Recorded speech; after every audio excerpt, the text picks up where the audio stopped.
Okay, so Robin. Present. Michael Kelly. Oh, he's coming in now. Michael Kelly. Here. Okay, Thomas Griever. Here. Angela Crawford. Beth Polly. Here. Bill Griffith. Here. Bridget Sanderson.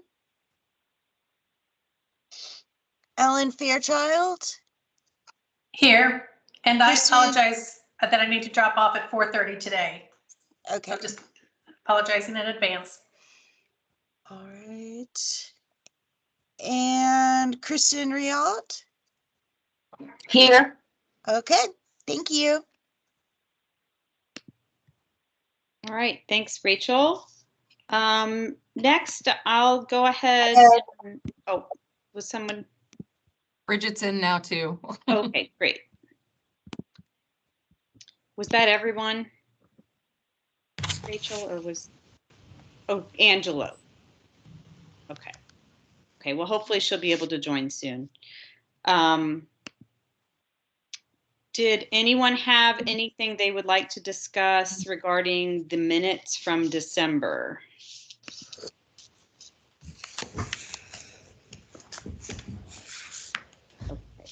Okay. Hearing nothing, does anyone want to make a motion to approve them? Do I have a motion? This is Michael Kelly. I will make a motion to approve the minutes. And this is Kristen. I'll second. Thanks. All in favor of approving the minutes, say aye. Aye. Aye. Aye. Any opposed? Okay, motion passes. Next, we have some time here in the beginning of the meeting for any member of the public who would like to say anything today. And so the way we're going to do public comment today and chat monitoring is we have time here in the beginning for each person to speak if they would like to on any topic related to our committee.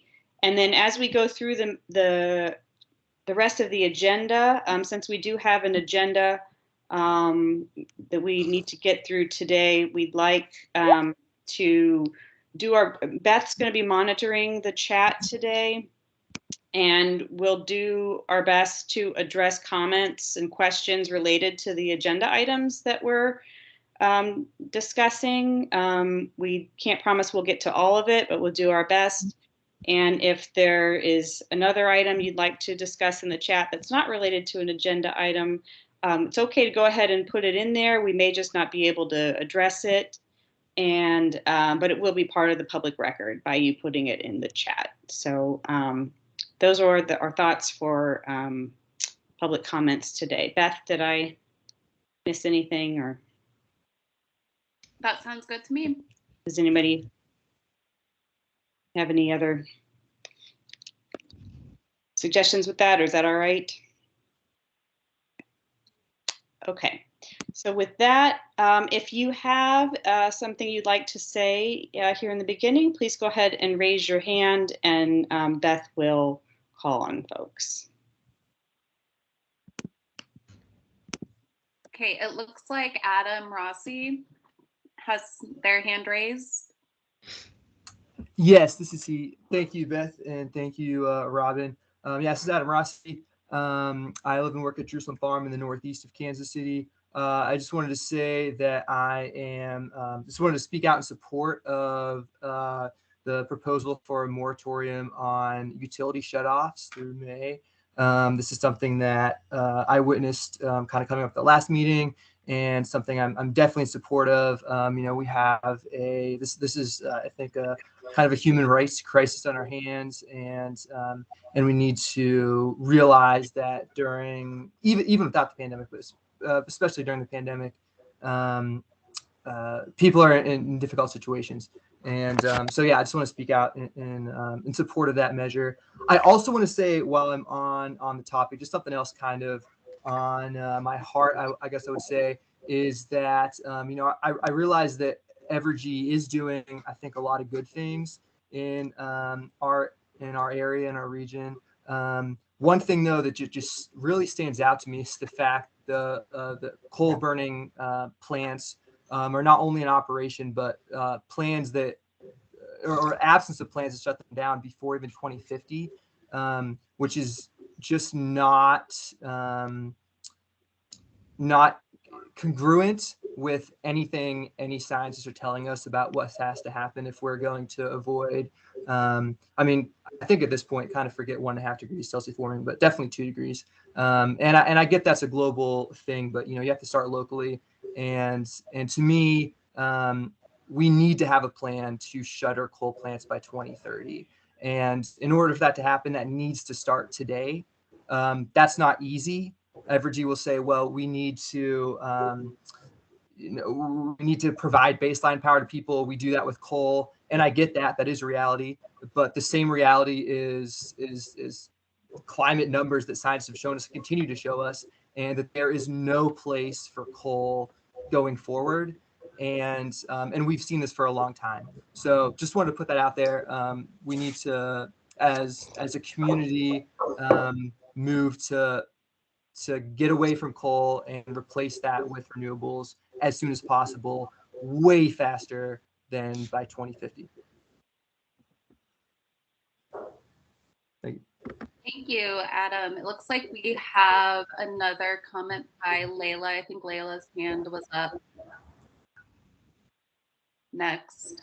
Hi, good afternoon. Thank you all for having this meeting today. I want to thank this committee sincerely for writing a letter to Evergy and taking a strong public stance against shutoffs. And I want to reiterate that, Evergy is not the only one in terms of Spire and KC Water. And I wanted to share just that last year, I went through personally a little bit of a scare with KC Water. I moved into a house, and I'm very lucky, and I want to say that I'm not even the most impacted by this issue, but it turns out that my bill was going to the wrong place, and because of that, I was not paying it, and I don't know why this happened, but it was just a fault, I guess, of the bureaucracy, but I ended up with accumulating over a $700 bill that I had to pay, and it was very daunting and frightening, and I was told I was at risk of a shutoff. And I don't know, I don't hear a lot about KC Water as much as I do Evergy or Spire, but if it is the case that shutoffs are happening, and I was told that I was at risk of a shutoff, and I know that I wouldn't have been able to get through the assistance process in time, I think that this is something that the Kansas City Council can take action on immediately to stop shutoffs. And if we could get an ordinance in front of them, that would be amazing. Or just even taking a look at the policy as part of the climate action plan, what is being done. I was not getting mail. I was not getting notified calls. I was not getting texts, nothing. And this is a bureaucratic issue in the sense that I guess my address changed, and they were sending a bill for my current address to my old address, which I didn't really understand why. So I just want to say that there are people out there who don't even know they're in this situation, and then by the time it comes, they may not have water or electricity or gas and have kids in their homes. I know you all know this, but I just want to share the feeling and the shock that comes when that bill arrives. So I appreciate the work that you all are doing to center those communities. Thanks, Layla, and thanks for sharing your personal story. Before I call on Billy, I am going to kind of go over to Robin to share an update with the meeting that we had with Evergy. Well, actually, Beth, we have that on as an agenda item. Oh, we do? Okay. So we'll go ahead, I think, with public comment, if that's okay for now. Yeah, that sounds good. Then I think the next person was Billy. Thank you very much. Can you all hear me all right? Yes. Great. Madam Chair, Mr. Vice Chair, members of the committee, thank you all for your time and offering public comment. My name is Billy Davies. I'm a resident of the 6th District in Kansas City, Mo, just barely north of the line in Brookside. I want to talk about two things in my comments. First is also just to thank the committee for taking the time at its last meeting and sending a letter to Evergy, encouraging the utility to reinstate a moratorium on disconnections, involuntary disconnections through May, as an important measure to protect human health and well-being, our friends and neighbors here in the Kansas City metro area, and encourage this committee, which I believe to date is one of the only one of the few city bodies in Kansas City, Missouri to speak out in an official capacity on this issue. Encourage it to continue encouraging other staff, departments, and especially particularly our council members to see how they can engage on this issue. And I'm glad to hear that this is an agenda item. I'm sure that the public will benefit from continued discussion by public officials in Kansas City on this issue so that we can continue to address this emergency that our neighbors are facing, particularly those who have suffered from disproportionate energy burden and disproportionate climate impacts for many years. My second comment is just, and I will reserve this until later, first appreciation. I know the steering committee is right now considering comments regarding is giving feedback on a draft climate protection and resiliency plan. Appreciate you all, your work on that, and that it will be for you making it available to the public for comments once a preliminary draft is put together. I just wanted to flag, was taking note of the minutes and just reflecting on the last meeting. At one point, I'm not sure when it was mentioned, but regarding energy, the energy use in the future of Kansas City, mentioning that technology will be available, technology and future technology will be what ultimately drives what direction the city goes in. I think if that were the case, if it was just technology or even public will generally, I think we'd be in a much better place than we actually find ourselves right now. And I know that. So I think in order to get there, this committee will need to continue being a voice for representing sound science and best available technology to meet the needs of our community. So thank you for that. We'll look forward to providing comments and encouraging my friends and neighbors to do so when the plan is available for comment. Thank you again for your time and for your service. Thanks, Billy. And that is all that I see for hands raised and comments in the chat. I think there's one more. I think I see Ryan Dickey. Okay, yep, Ryan Dickey.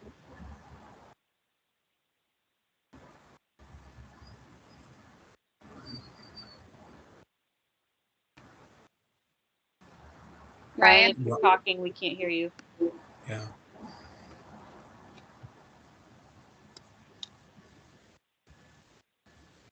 Let me see. Okay. Oh, it's that 1 second in the chat. Sorry about that. My can you all hear me now? Okay. Yes. I'd like to start by just saying thank you to this committee for the work you've been doing the past few months, and also the organizing that many of you do outside of this committee before and independent of this, and the knowledge that you've shared with people and the work you do in our communities. I would like to just urge caution to this committee. I have seen, I feel like at this point here beyond sustainability, I think that's on by most people. We are in a more urgent point than just going on with the status quo and sustaining. We need, that's why this is our, our protection and resiliency plan, because we need to now protect what we have, because we know we can't just sustain what we've been doing. And so what makes me nervous is that what I've seen be the theme across the country is that we go to phase out coal and we replace it with natural gas, which sure is cleaner, but that is sustainability to me. That is moving forward to something that's a little bit better while we know we need to be doing more. And so I'm scared when I see Evergy renege on their plans that they've made before they even leave, public comment. There's little transparency, there's little accountability. And they go back on the solar they want to install, they go back on the wind they want to install and say, oh, we're going to take that coal plant, we're going to shut down and replace it with natural gas. I've also heard through the grapevine that the plan coming out of this committee may include a renewable natural gas plan, which granted, I know not as much about what is planned or if that is going to be part of this plan. But I would also very much urge that we don't do that because just looking at taking gas that is already, in the ground from landfills or whatever, and inputting more energy to convert that into energy just does not seem like it doesn't seem like it's going to be clean, and it doesn't seem like it's going to help us meet goals of not sustainability, but of a clean energy mix within a reasonable timeline, which to me is 2030, to eliminate, I would say, 80 to 85% of, well, to get to 80 to 85% clean energy mix. Like that seems like not just what I would like to see, but that seems to be the bar we need to meet. That's about all I have to say. I hope that was kind of coherent. Thank you all. Thanks, Ryan. It looks like Marin was next. Hi, yeah, my name is Mehreen. I wanted to express my gratitude to this committee for speaking up against utility shutoffs. I mean, a new report published by, I think, Flatland showed that 1 in 4 families have a high energy burden, and that some places are even seeing like a 400% increase in demand for utility service or assistance. And I know that like my own family struggles to pay our utility bills, especially like Evergy, like no matter the different programs that they have or like the minimum that you have to pay to get on their programs. I mean, those are still ridiculous. I mean, I am kind of the breadwinner of my family, and I'm also a college student. And so it's just difficult to navigate all of this on my own. My parents are both immigrants whose first language is not English. And so considering how difficult it is, seeking utility assistance without these additional burdens is hard. And then having these additional burdens of like being immigrants, not having your first language be English, trying to understand these systems, and then like having to rely on your 21-year-old daughter who's a college student to like figure it out on her own, essentially, it's really difficult. And so I think it's super important that we have this moratorium, because this is just ridiculous at this point. I mean, my family also literally just got COVID and we're recovering from that. And so the fact that we're having a surge and that there is no moratorium is just devastating, and it's hurting a lot of the communities that are already being hurt by other issues. So I really hope that this is something that we can get done. To support not only just our community in general, but also frontline communities that deal with these issues at higher rates and deal with so many other issues. Thank you. Thank you. And it looks like the next person is Beto.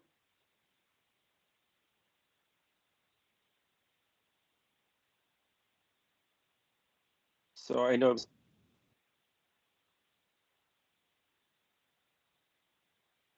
Can you hear me? We can hear you, yes. Can you hear me? Yes. Yeah. Oh, yeah. So I know that a lot of you already commented on the moratorium. You know, coming into this meeting, a lot of us on the ground, that represent frontline communities have, sometimes we are left without all the proper documentation to review ahead of this meeting. And in particular, one of these emails that I saw is that the protection committee, the climate protection steering committee, couldn't send out the notes, right? The draft notes. And I think that's where a lot of the problems begin, is that community members should be able to see those comments way before even any utility who is the driver behind this can actually put a draft, right? We should be seeing this documentation way ahead, even if it's messy, right? This is the only way we're going to get it right. We cannot be excluding those while you're drafting a plan that's well versed, with all the science and all that. But without community, we're not going to achieve it. This is why we're having these conversations now in 2022, because local governments have not done it right. And so we really need to pay attention to that, because I've also got an email yesterday around this new equity center. So Kansas City is also hiring this Fuse Corporation to do an assessment around the building performance standards. And so what I see here is, again, a lot of education to the community, but the people that are driving the climate crisis are wanting to educate the community. But you know what? We're way beyond that. We need to educate and make sure that the polluters and the industries that are killing our community members are held accountable, and making sure that, this education is good. But if you're just going to educate about what you think is right to get us to those climate goals, but without enforcement, without holding the polluters accountable, without making sure they're reporting their emissions, without having real greenhouse gas reductions, we're not going to get anywhere. I mean, this is just, I mean, we've seen it. We all know this. What I think we've all seen this. We've all heard it before. I'm sure you've heard the same thing I'm saying right now before, but I think we need to start really looking at it from a different approach, and really who is leading this climate steering committee. I think that some of the people on it are great people, but I also feel there are some conflicts of when some industry leaders or lobbyists sit in this committee and really saying that there's no stake in like they don't represent anyone. But obviously, if you look behind the scenes, they're representing a lot of the industrial polluters in the area. So there needs to be a more aggressive approach on on this plan. I live in Kansas City, Missouri, and so I want to see the coal plant shut down. It doesn't have to be 2030. It could be this year. We shouldn't be putting people's lives on the line based on oh, we can do it by 2050, but what about the people that are dying right now, that are being left out in the cold, homeless? This is much broader than just the utilities, right? This is about the racism, environmental racism, structural racism that exists within the Kansas City, even within other local governments. So that's all. It's not, I just wanted to make that comment because it was disappointing to know that we couldn't even see the draft language ahead of this meeting because they said it was too messy. So that's the response I got. If others got it, then that's fine, but thank you.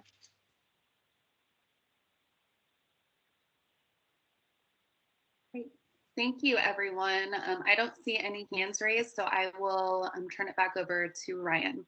I'm sorry, Robin. Thanks, Beth. And thanks, everyone, for your comments. We really do appreciate you taking time to be here and to share your thoughts with us. So I really appreciate it, all of it.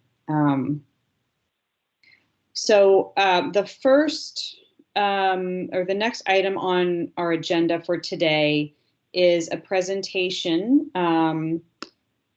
about things we can do in the city around permitting for solar.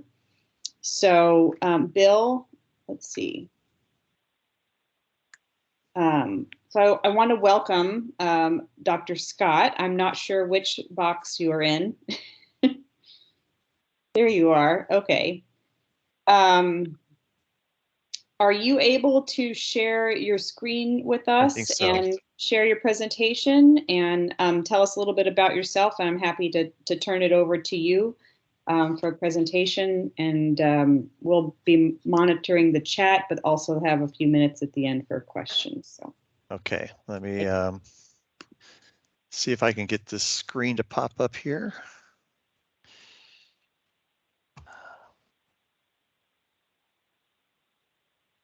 Oh, there we go. Okay. Can you see my screen? Yes. Thank you. All right.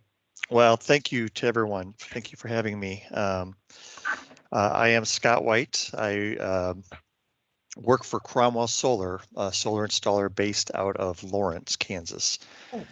We work throughout the region, both sides of the state line. And I've been a project analyst for Cromwell for about 8 years. And Cromwell currently is, we've got two parts to our business. So we've got the solar part that I work with. So it's Cromwell Solar, and then our environmental side deals with indoor air quality issues. And that involves asbestos and mold and abating those issues in homes that have that. But from the solar side, we are a company that does turnkey solar installations. We handle all projects. We've got master electricians. All the installations are done by our staff, the designs as well. And so over this company started in 1982. It's been under current ownership since 1999. And I was, I was asked to just to talk about the permitting within Kansas City. I think the things that we do kind of fit in with the sustainability goals of the city. Looking at Kansas City is certainly the regional leader, probably a leader beyond just this region in terms of addressing and working towards solutions and for climate change, and acknowledging that the goals set in 2008 have been met and exceeded in advance of those milestones. New goals were set last year, and the work that I'm involved in, solar, is just part of that. Electricity is only one portion of one sector that generates greenhouse gases. It's my understanding that this committee and others are hoping to see higher penetration rates of solar for all demographics. And so permitting is part of that. And so that's what I'll be discussing here. And just so that we're talking about the same thing, rooftop solar is also known as behind the meter. The electric meter is where once it crosses through the electric meter, that's where the homeowner takes possession of the electricity, and the other side is the utilities. So behind the meter means it's all going in to the building itself. Kansas City has seen a lot of growth in solar in the past 15 years. 2008 with Proposition C. This is Karen. Hey, Shu. Proposition C was a key part of that when the Citizens Initiative, I think so, required the city or the investor-owned utilities to offer rebates to customers of solar. So big growth there, and since then and continuing, electric rates continue to go up, and the cost of solar equipment have gone down as supply and demand, as the industry has grown, it's become more efficient. Solar modules today, for instance, are produce almost twice as much energy per unit of area than per square foot, for instance, as they did even 10 years ago. So it's that's driving costs down. So for this, looking at permitting in Kansas City, I'll touch on some of the things that are behind the scenes with fees. We'll look at the review process, and then I want to introduce something called the solar app that might be something the city would want to adopt in the near future. So as part of my preparation for this, since Cromwell is just one company and there's dozens of companies that install solar in this region, I did reach out to some of my colleagues and competitors to gauge how they view the permitting process in Kansas City. I think pretty much all of them agreed that the Compass KC portal has been easy to access. It's easy to use. The instructions are clear, and for those companies that do more than just solar alone, it's the same process for other permits. So that is it makes it more consistent if you're doing just an electrical or building or something like that. The one thing to note is that in Kansas City, the fee portion of the permitting fee is based on the cost of the project, and it's not based on the complexity of the project or even the time it might take to review or inspect. It's just based on cost. So the higher the cost, two projects with the same number of modules and the same equipment, but one has maybe a cheaper panel, would be a smaller the permitting fees would vary between those. And in the next slide, I'll get into some of how that affects different size projects. But But just for the rest of you, just knowing that, as part of permitting, many jurisdictions require engineering to a third party to review whether a structure can hold the weight of the solar array. And that's not required for residential systems in Kansas City. It is for commercial. I think there are things that can trigger an engineering review, but it's not the automatic requirement for 1 and 2 family dwellings.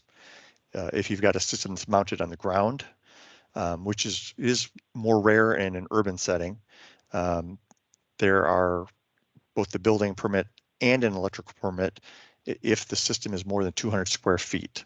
And that would probably be most ground mounted systems, because that would be 9 or 10 panels, which would be a very small ground mount system.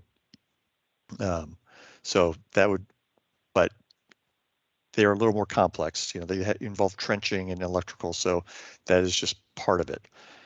But what I want to kind of focus on in an area that could be addressed, if that's what this committee desires, is just the cost of permits.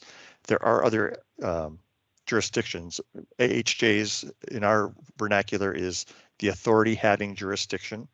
So that would be a municipality like a city or a county. And Jackson County, Missouri, Douglas County, Kansas, Lawrence, Kansas all have flat fees.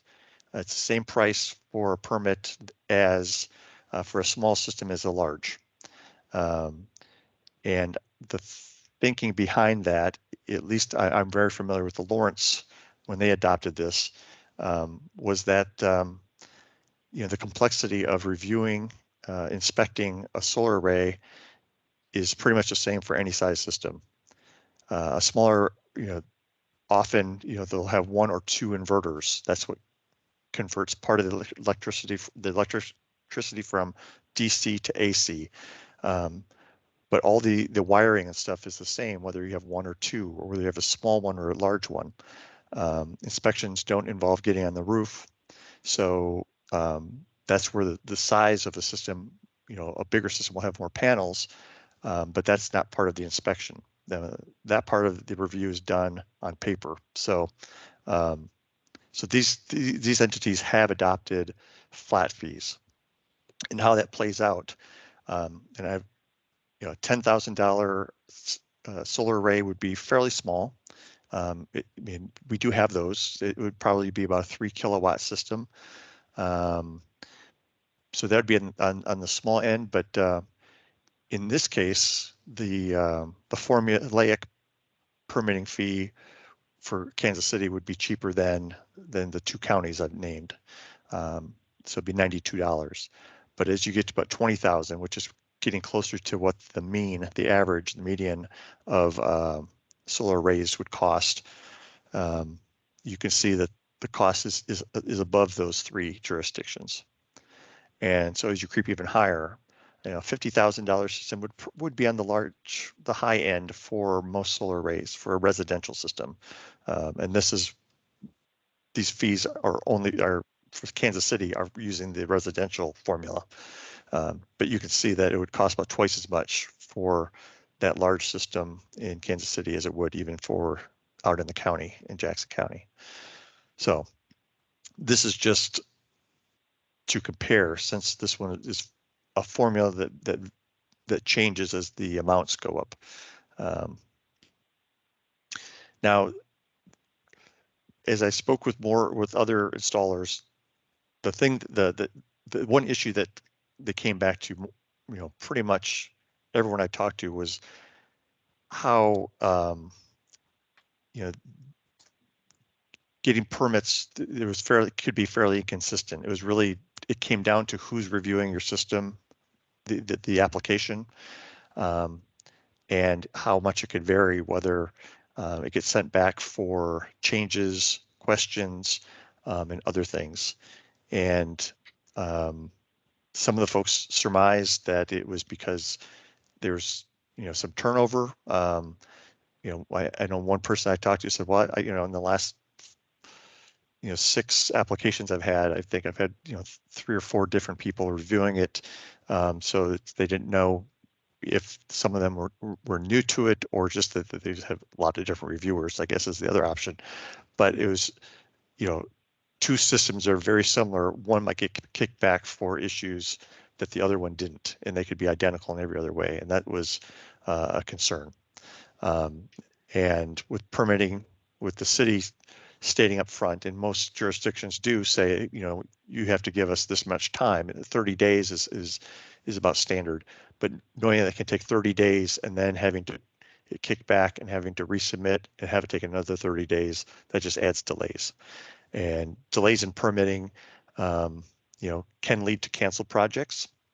And in this day and age, when there's shipping issues, you know, our industry is affected, as well as most construction and most retail issues with getting things from overseas.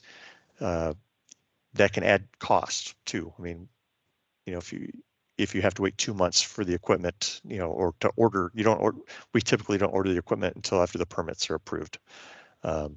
So that delay can set in for more expensive equipment.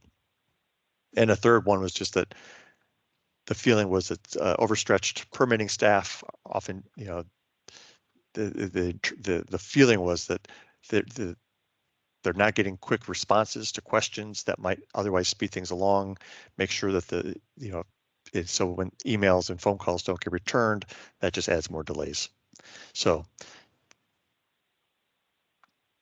you know, thinking of solutions, well, one is training. I mean, just getting the people reviewing it very familiar with solar. It is unique. It's different than some of the other building trades because it's generating electricity, not just consuming. It's not just things that take load, but creates energy. So there's that difference. We are, you know, our product does invert things from direct current to alternating current. So there's that, and we have to have things that can automatically shut off. So if the grid goes down, systems have to turn off automatically and be able to be turned off manually. And so all these different aspects, you know, electrical pieces of electrical equipment can be different. So training, familiarizing folks with it is one thing. Revamping the application process to make it less objective. So if there's somebody who's less familiar with it, it's mainly just checking to see that things are complete. But the thing I'd like to introduce too is that there's the National Renewable Energy Lab, known as NREL, has created software called the Solar App, and I believe they're now calling it Solar App Plus. It's evolving and becoming more complete. It's free software to municipalities. So if the city were to use this, I mean, there would be some staff training involved, but they wouldn't have to pay for this product. The costs are borne by installers who apply for things. And I'll get to that in the next slide. But what this software does is it reviews applications for completeness pertaining to codes. It comes preset with all of most of the codes that might be adopted by a city.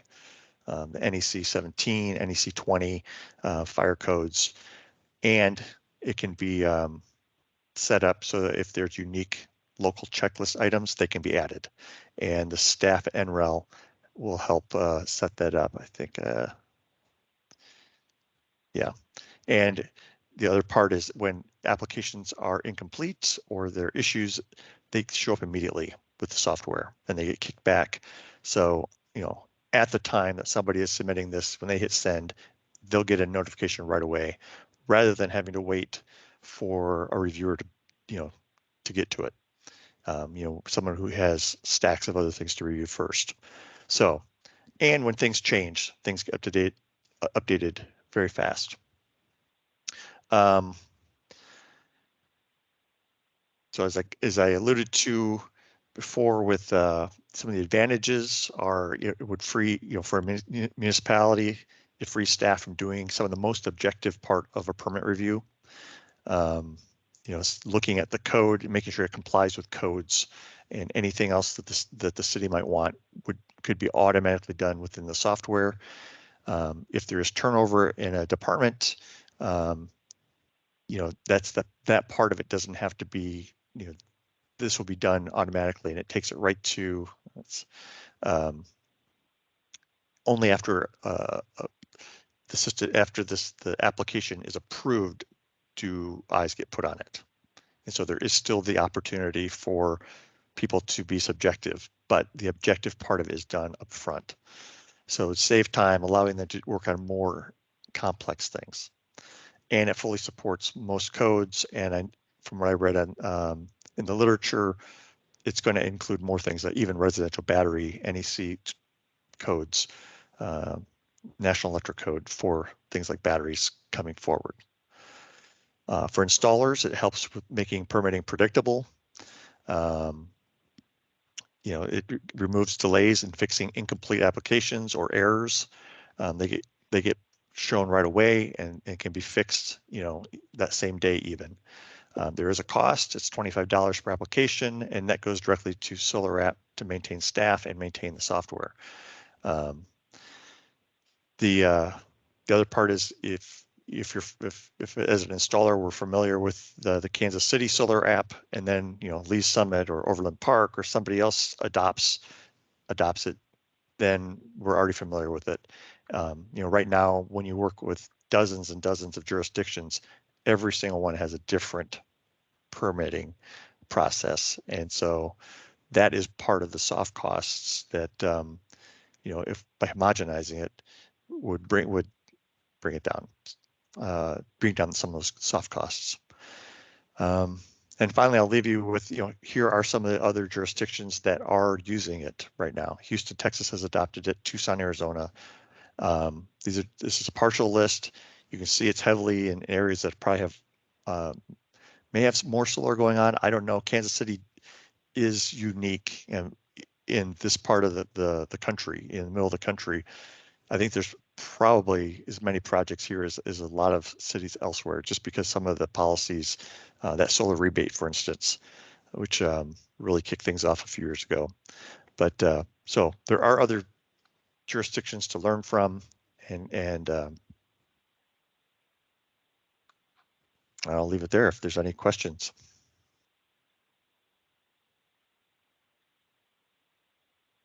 I see that there's a question from Mr. Lee. Hello, this is Jeff Lee. I happen to be the fairly new building official for Kansas City. So if I could have the indulgence of 3 or 4 minutes, I'll try to address some of these things that some of them I actually agree with very much. So we addressed this group a couple of years ago over the solar permitting process. I had worked with SolSmart and Mark to develop our IB 162 as to what needs to be submitted. We actually got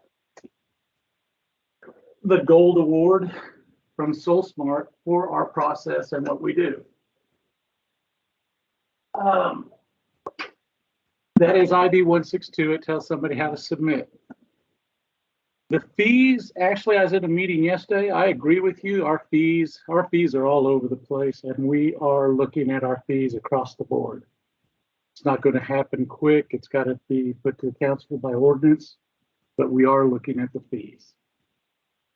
You had spoke to the engineering is not required on single family. That's correct. Almost all commercial does require the engineering. Our inspectors do go into the attics if there is some of the connections and stuff up there. We can't get on the roofs, but we do get in the attics. My reviewers all have 3 years or more that are reviewing solar. What you're seeing is I've had to throw all reviewers at it to get it down because we had so many houses come through. We were 30 days behind. We've now got that down to 5 days. So we are turning things around in 5 days. If you do have questions, one way you can get an answer is to call our code question line. That's monitored 24. They return it within 24 hours, but it's monitored daily. We have 2 registered architects actually that are doing that line right now. And then about your system, I'd be really interested in looking at that system, seeing what it could do, but I have a feeling it does the electrical part or the application, and it can't look at the structure. Most of the failures we have are on the structure. We don't have many electrical failures. Sometimes we have failures with the submission itself, but people have to understand when you put the systems on these rails, it transfers the load to the roofs differently. And in just looking at all the jurisdictions and where you're saying this works, they're all in areas without snow. That's the big difference. Jeff? Snow, yes. I don't want to cut you off, but we are running a little short on time. That was the next item. If I might just make a suggestion, because I think this, we'd love to talk more about this. I might move that if you're willing to look at the solar app, sure is. I think we would be interested to hear what you think of it maybe next month. Yeah. After you have a chance to look it over. Is that fair? Oh yeah, more than fair. But yeah, that was the last item. I tried to just make it quick for you. Okay, I know you did. Yeah. You did a good job. We just ran a little over, so it's not your fault. Send me that information. I'll be more than happy to look at it. Okay, I'd be happy to do that. Yeah, I've been working with the MOSIA, which is the Missouri Solar Energy Industry Association. It's our lobbying trade group in the state. And we have a committee that is focused on the solar app. So we can reach out, send you some stuff. Like I said, the structural is the problem, so take a look at that. I see All right. Angela has a question, but Angela, we're kind of pressed for time. Can you make it quick, or is it something you can It's save just for next? something, that when they're looking at it, I'm really curious to see if how many staff hours they would estimate that going to that, if they did start to use that system, that could potentially save. About an hour. Okay. Well, thank you so much for the presentation and for that information. And Jeff, if it's all right with you, I might suggest to the committee that we put you on our agenda for next month to hear more of your thoughts about this app. Sure. Okay. Thank you both so much. All right, with that, the next item on our agenda is a brief update on the utility shutoff moratorium. Then we're actually going to skip the next agenda item for today and go into the climate plan. So we've got Michael and Ellen here. I don't know if one of you wants to go first. Yeah, this is Ellen. I can go first. And I want to offer 2 things. One, I can make a couple comments on the moratorium, but then, in the earlier comments, there were a lot of different things that came up, from carbon reduction to climate to the moratorium to, payment of bills. I would love to offer up to the committee, either at a special meeting or at next meeting, to bring in, to come in and do a presentation about Evergy and our transition, our smooth transition from coal to net zero by 2045, some of the things that we're doing around energy efficiency and renewables, and pilot projects around hydrogen and carbon sequestration, and then also spend some time talking about some of our customer assistance programs. I think it would be helpful for the committee to have that perspective if others think that might be helpful.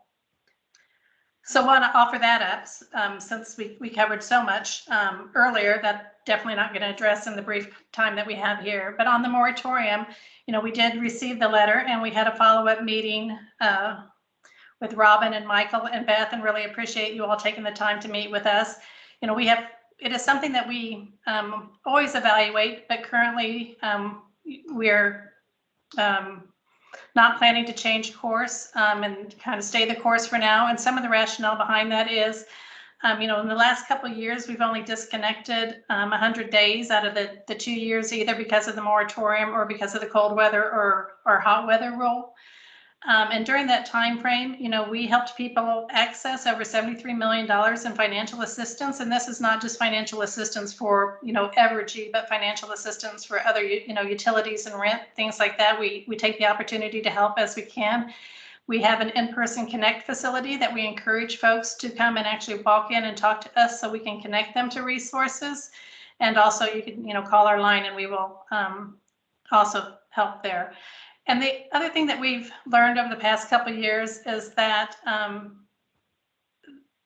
there's so much assistance available out there, but unless people get a disconnect, they don't readily seek that assistance.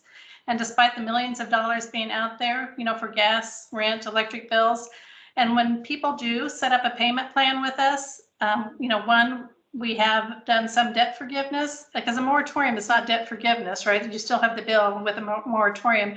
But if you come in and work with us on a payment plan, then you will not be, you won't be disconnected as long as you're sticking to your payment plan and continuing to communicate with us. So again, I just encourage folks to reach out to us so we can work with them and not disconnect. But yet we want to ensure that people have access to those funds. And in order to have access for those funds, we need to be working, we need to send a disconnect notice. So but those are kind of my comments. I know Michael, Beth, Robin, if you had something you wanted to add.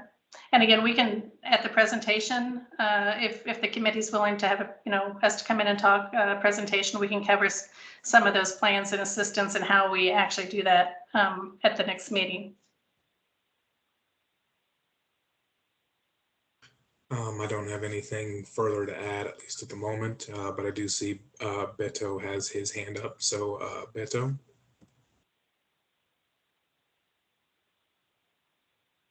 Oh, yeah. So it was just a comment to the speaker, Ellen. I think that the impacts of our, the most vulnerable people that are dying 22 years before others, even some of us that are here that are privileged and maybe have, more resources. This conversation about carbon sequestration, net zero, we really have concerns with this. This is as an individual, but I also lead an organization on the Kansas side, actually both sides, but our primary works on the Kansas side. So we have concerns with carbon sequestration, net zero, or natural gas, because we know that this just perpetuates those systems, right? The same people that are driving these, that are fueling this, are the fossil fuels. So we really need to think about, not think about it. I think we need to act differently. There's no time to waste. I mean, we're going to be okay. I think everyone in this call is going to be okay, even though climate change is in front of us. But those vulnerable people are not going to be okay. So we really need to look at this. Why is it that we're allowing the fossil fuels to dictate how we move forward on our climate plans? Why is it that we're giving them this opportunity to keep fueling this racism? That's all. Obviously we need to balance, cost and reliability both as we think about our transition. And, those are some of the things that we can come in and talk, present to you and talk about our transition. But Beth, did you have your hand up? Then I think we need to move on to the climate plan. Yeah, I'll just say real quickly that I, with the conversation about assistance programs, I think we all understand and appreciate that those are available, but I would implore the committee to remember the personal testimonies that we heard at the beginning of this meeting. I always think it's pretty apparent when some folks who cite that assistance programs are available have not lived through the trauma of having to access these assistance programs, and want to reiterate that a utility shutoff is needed, and also that it's not enough. I mean, why don't we go ahead and add that Evergy should make their payment plans more accessible and reduce the minimum requirement for the payment plan, and perhaps absolve some debt.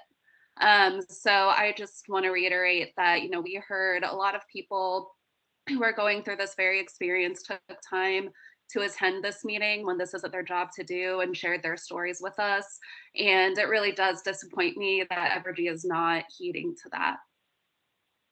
we'll drop into the chat both our, our 1-800 number as well as the address to the Connect facility, which are the best ways for folks to, reach out to Evergy and work on, setting up some type of payment plan, which again would ensure that they're not disconnected. Of course, we want to work with all of our customers. And so I encourage anybody here that had a testimonial or feels that they need help with their utility bills to please use one of those avenues.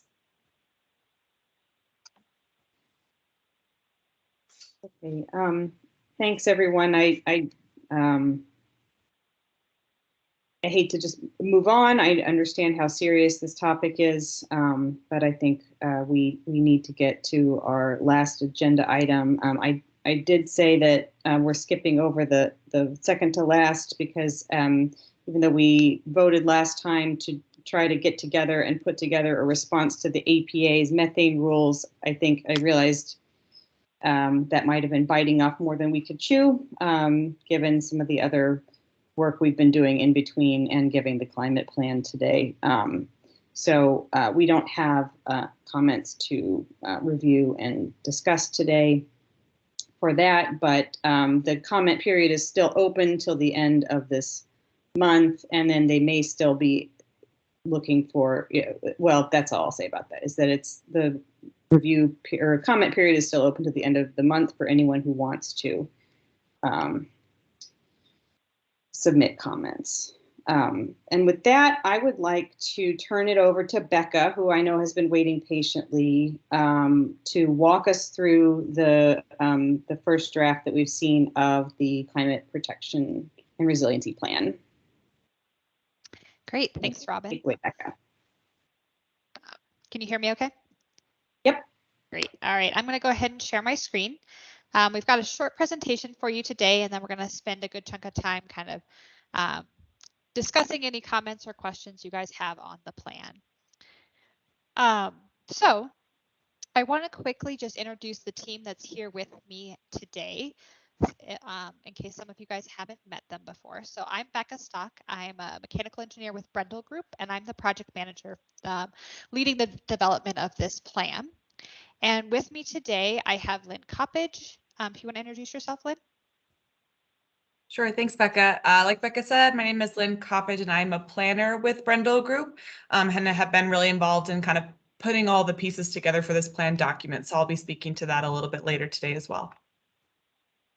Great. And then I also have our two climate justice workers that have joined us today to talk about some of the engagement they've been working on. Jelly, do you want to go ahead and introduce yourself? Hi, I know a lot of you, and it's nice to see you again. So I'm Jelly. I'm one of the climate justice workers, and Justice is with me too. Justice. Yeah, Justice Horn, use he/him pronouns, and I am also climate justice worker with Jelly. Thank you, everyone. Thanks, guys. So what we're planning on doing today. Becca? Yes. Hi, Becca. This is Stephanie Smith. I've been on I'm a managing partner of Selfic Solutions and partner in this work with Brendel and the Justice Worker team. Thank you, Stephanie. She's been helping us out with the equity side of it, and I wasn't sure when you were going to be able to join, so I'm so glad to see you. So what we're going to do is Justice is going to kick us off with our equity moment before the presentation, and then Jelly's going to give you guys just kind of a quick update of what we've been up to as far as engagement goes since the last time we talked. And then I'll just kind of give you a quick overview of kind of how we took your feedback from the last work session we had about the plan and have built this draft plan for you. And a little bit of orientation to some of the supplemental documentation that will go along with it. And then Lynn's going to spend the next kind of 20 minutes or so, or depending on how much time we've got left at the end, to take questions and comments. And then we'll kind of go over next steps to, kind of prepare you guys for the whole review process. But just know that you do have through this Friday to get any comments that you want incorporated before the plan goes to public comment. So this is not your only opportunity today to provide feedback. So with that, I'm going to pass it off to Justice. Yeah, thank you for that, Becca. So as many of you know, and this is also for the general public, this plan is centered in equity and has been, we've made sure that it was through an equity lens as well. So climate change does not impact everyone equally. Communities of color facing systemic racism, lower income individuals, young children, the elderly, outdoor workers, immigrants, and refugees are often most severely impacted. To discover where our community is today and where we would like to go, Kansas City committed to using the equity guiding principles during this planning process. So this is kind of our guiding framework throughout this plan that me and Jelly use when how to engage with community members as well. So on the right, you have our 8 kind of points, and I welcome anyone from the committee or the community to really uplift which one you all want to practice today during this presentation. For example, to work with, not for, or to be open to new information. Personally, and I'll keep this brief so we can move on, the one that I connect with the most is maintaining hope in the face of brutal facts. We're in interesting times, but we need to remain hopeful. With that, I'll pass it on to Becca. Thanks, Justice. And I feel like that is the perfect quote for me today. I'm having that kind of day. So with that in mind, we talked to you guys, I think it was last September. It was definitely last year sometime. And you guys kind of helped us think about what you guys were looking for in this plan. And then through that, we've been doing some additional community outreach. So we want to just update you on what we've been doing since then. So I'm going to pass it off to Jelly to help give you guys some information on that.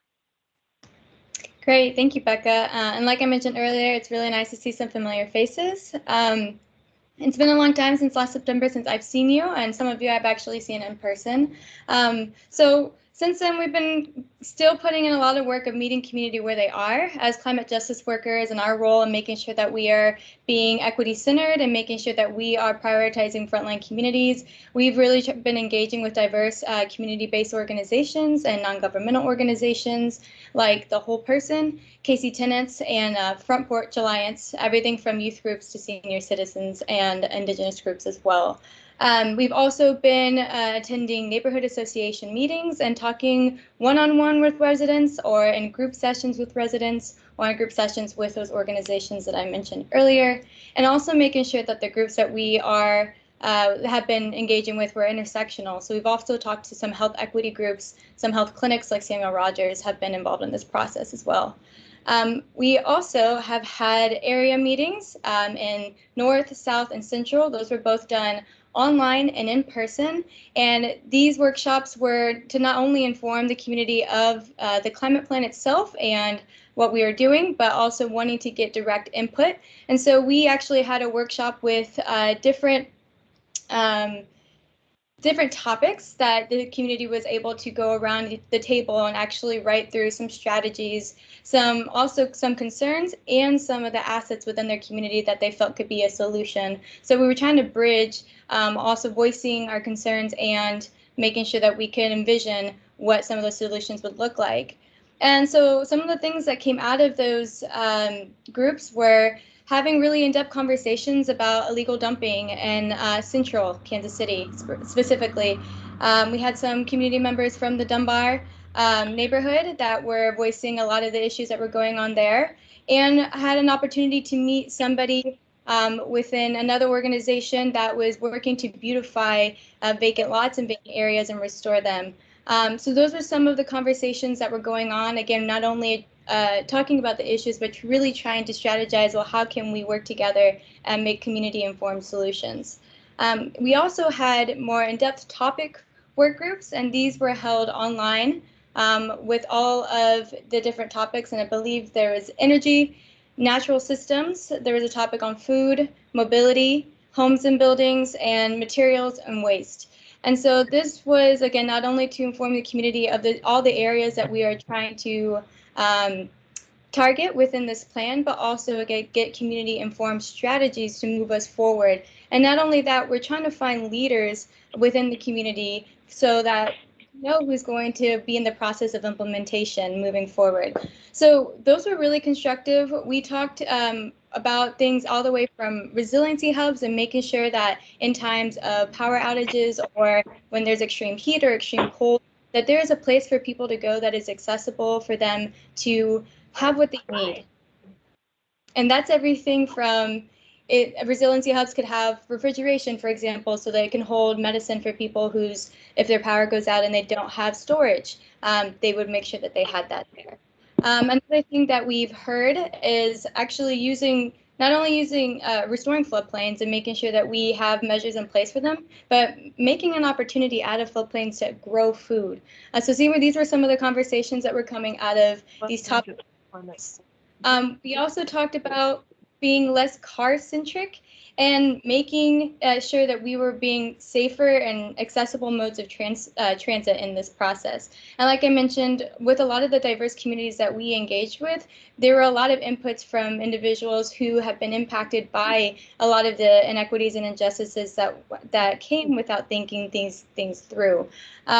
So really talking about safe transit was important also in this process. We also went to talk about everything from like allocating funds for weatherization. That's a big thing, and making sure, again, those who are suffering the impacts but are most likely not responsible for them are making sure that they are getting what they need. And lastly, just some other things. We talked about mending city codes to make sure that we are increasing urban agriculture and people are not getting reprimanded for having natural systems in their homes and in their communities. So those were some really fruitful conversations that came out of the in-person workshops and the online workshops, and these were all things that the community had brought forth. We have also just been putting all of that together. This last few months, we've been really working together as a team to make sure that we're going through all of our notes, following up with some community members to make sure we actually quoted them correctly, and putting that into a synthesis and where this plan is going to be actionable, right? So just like the community has informed us, we don't want this to just be another plan that sits on the shelf and gets dust, but actually can be moved forward. So whether that's identifying community leaders, organizational leaders, institutional leaders, and making sure strategies go all the way from the ground to policy to other forms of development. So that's been a recap of the last few months since I've seen you all. So really busy at work, and through that entire time, we've still been having one-on-ones and group conversations with people, because as we know that this process is not over, even when this plan is done. We want the community to stay engaged. So yeah, that's been a lot of what has been going on. And next slide, please. Oh, I went through these a little bit earlier. My apologies. But so these were just a little bit of the online workshops. I mentioned some of the things that came out of that specifically. And a lot of the things I mentioned were actually across the board for each of the online workshops and the topical workshops that we had. So with that, I think oh, go ahead, Justice. Yeah. So I just want to jump into, and I think these next couple slides are specifically on engagement, and really to uplift what Jelly said. We really wanted to stress this being done in an equitable way, and that is really for us doing the work to meet the community where they're at, not only through online workshops, but also in person, as well as through the Bang the Table website on kcmo.gov, as well as there were flyers that were sent out, as well as we made cards for individual conversations. And again, me and Jelly had one-on-one with various community members. So I really wanted to uplift that and really show that we, were willing to have conversations with anyone, everywhere, at any time.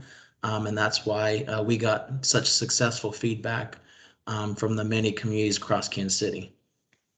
Yeah, thank you, Justice. And just to put that in perspective, like one of our measures for that was like how many hours we actually spent listening. And I don't have a total calculation, but there was a lot. There is like over 150 hours of Justice and I combined, and that's not even including all the ones that our city staff had done as well prior to us joining. So there was a lot of effort being put into this as well. So with that, I'm just going to hand it back over to Becca so she kind of talks about how we've been merging all of that together into this plan. Great. Thanks, Jelly. I'm going to flip through the next couple slides quickly because Jelly covered them all on that first slide. But you will see all these engagement stats in the engagement summary document, which I'll talk about in a second. So what I want to do here is I want to just kind of orient you all to the plan. We did send it out on Friday, so if you had a chance to flip through it, this will look familiar. If not, this just kind of gives you a sense of what's included there. So I wanted to start here, and this is literally just the table of contents from the plan. And what I wanted to do is I wanted to go back to that meeting we had in September and remind us all kind of what we had talked about. And during that meeting, we had established kind of 3 main goals for this plan document that we've really tried to keep in mind as we formatted it. The first one is that we wanted this plan to be accessible. We wanted this to be a plan that the community could look at and understand what's going on. So you'll notice that Lynn has done a really great job of making the language really accessible throughout and making sure that we're trying to keep the jargon out as much as we can. I will note that as an engineer, that is my tendency to throw jargon at everything. So Lynn's been keeping me in check. We've kept the body of the plan very short for a plan. I will say it's longer, but it's got a lot of pictures in it and it's really visually engaging. We're going to be including some student videos and some interactive graphs and visuals to help kind of people keep engaged as they go. So we really want to keep this accessible as we go. The second key comment that you guys told us is it needed to be technically credible. We needed to make sure that we could stand on this plan. So you guys have a great baseline for us to build on.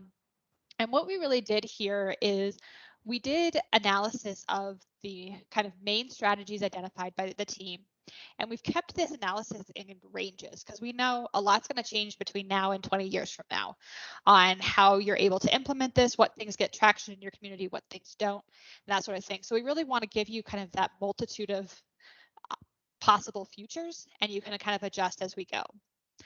So you can kind of see the assumptions that we've used for all of those in our additional documentation. You can decide, you know, as you're going, if, you know, commercial energy efficiency is really hitting it hard, then you can say, okay, I think we're going to get towards the top of this bar, but we're really struggling in EV adoption. And so we're going to power that one down a little bit.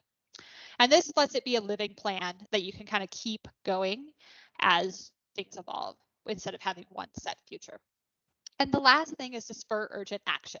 So we know that, you know, this is a climate emergency. We need to keep moving now. And so what we really wanted to do is make sure that these were very tangible strategies and actions. So you'll see the strategies are pretty, I mean, there's a list of things you have to do to address climate change. And so you'll see those in the strategies, but underneath that, there's actions that are very specific to Kansas City. And we've gone farther than that, and you'll see at the end there is a action plan for each area of the city that we talked to, so north, central, and south.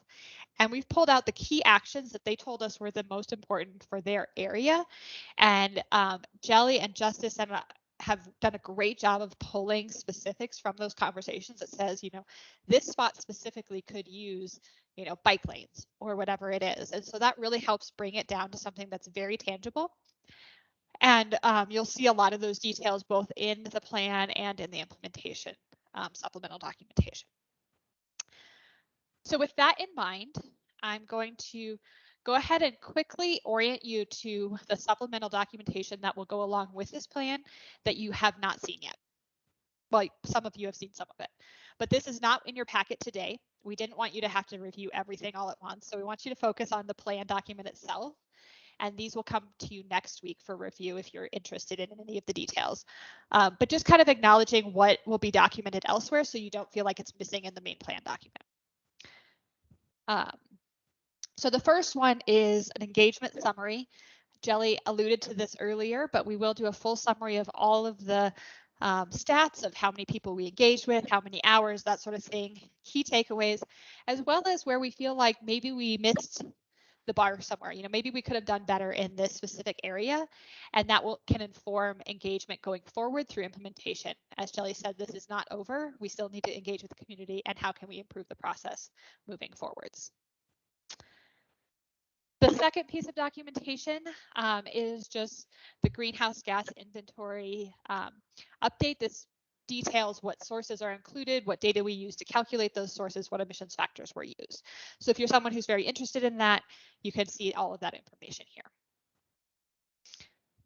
The third piece is the climate risk and vulnerability assessment methodology.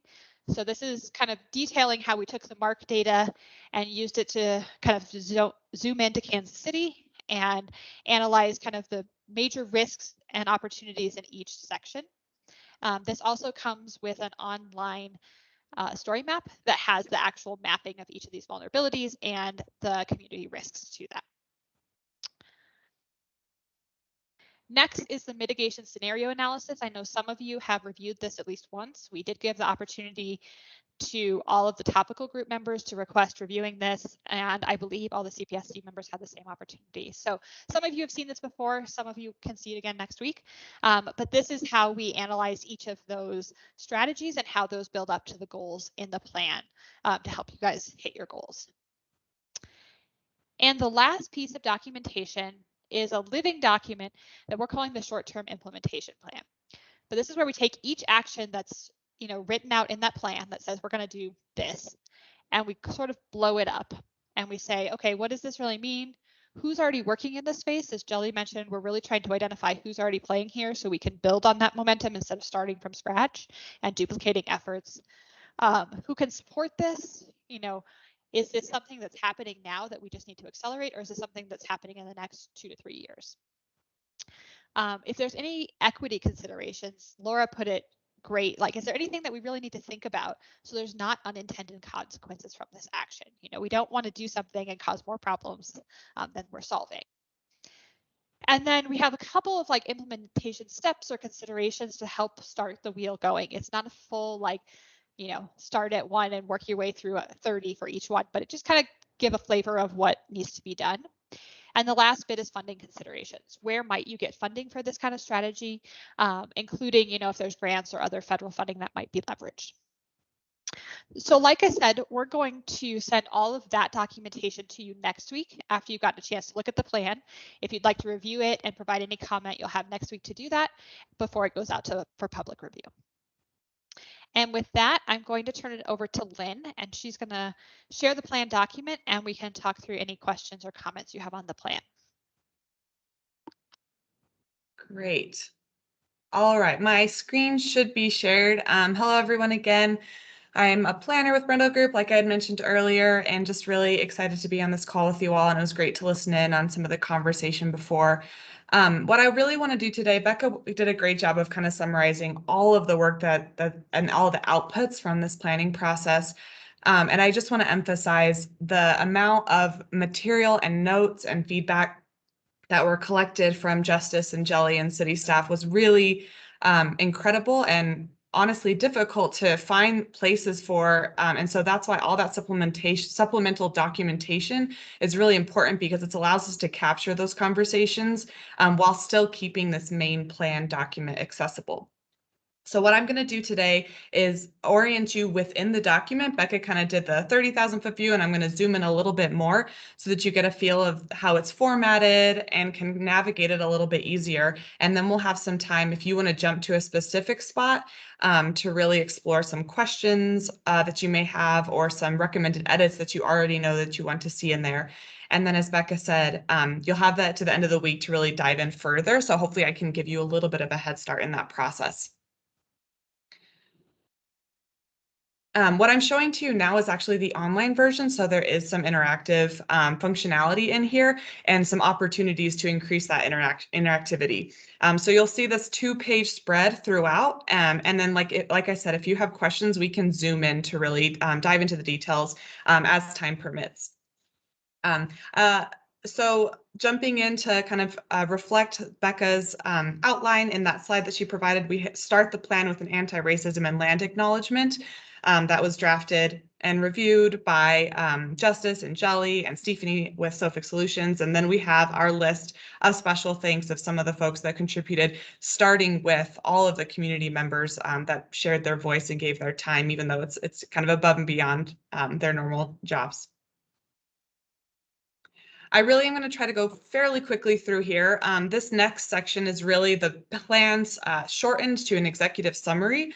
So this format will be reflected in the later part of the document. The executive summary, I think, is about 6 pages long, kind of doing an introduction, highlighting our plan vision of carbon neutral, equity focused, and resilient.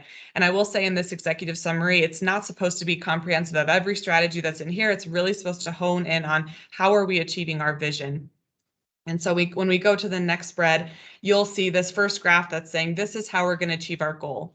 I will note that there are some graphs in here like this one that are not final. They're a little fuzzy. We're still kind of working on making sure that they're really accessible and more intuitive for readers. But this is a little bit of a placeholder, and it does have the data represented that you'll see of kind of where we're going or where we've been in the blue, where we might go if we don't do anything in this light gray, and then our goal to really drop and become carbon neutral by 2040.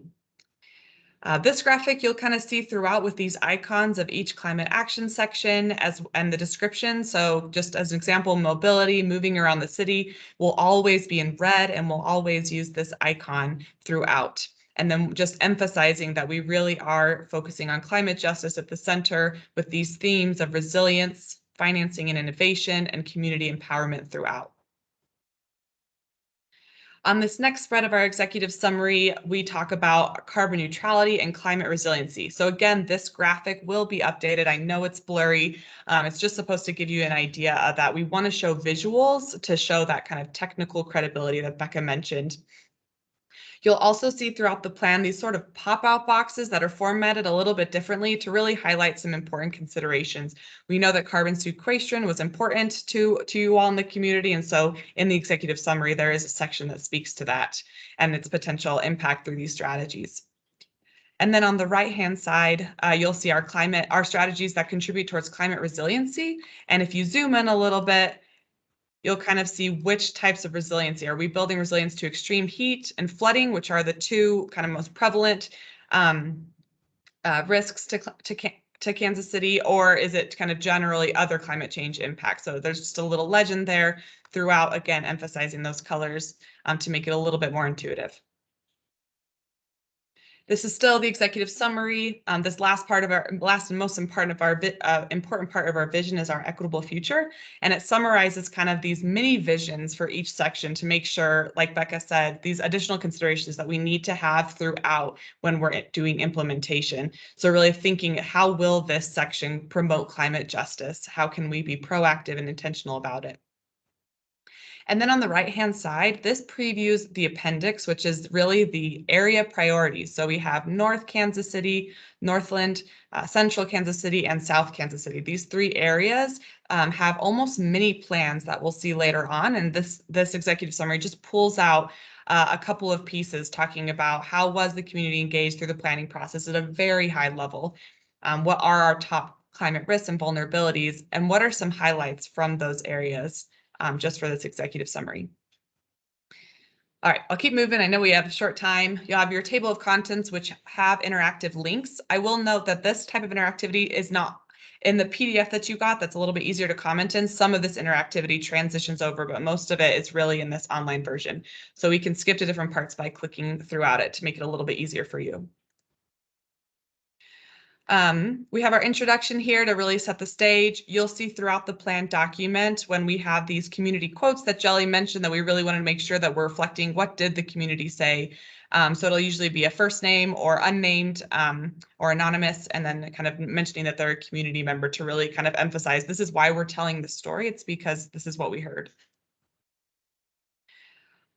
This is still part of the introduction, really talking about kind of why climate change is an equity issue and a little bit more background on that. We have a note from our climate justice workers. This was really a unique model, and we wanted to emphasize what are some key takeaways that Kansas City took away because they took this approach.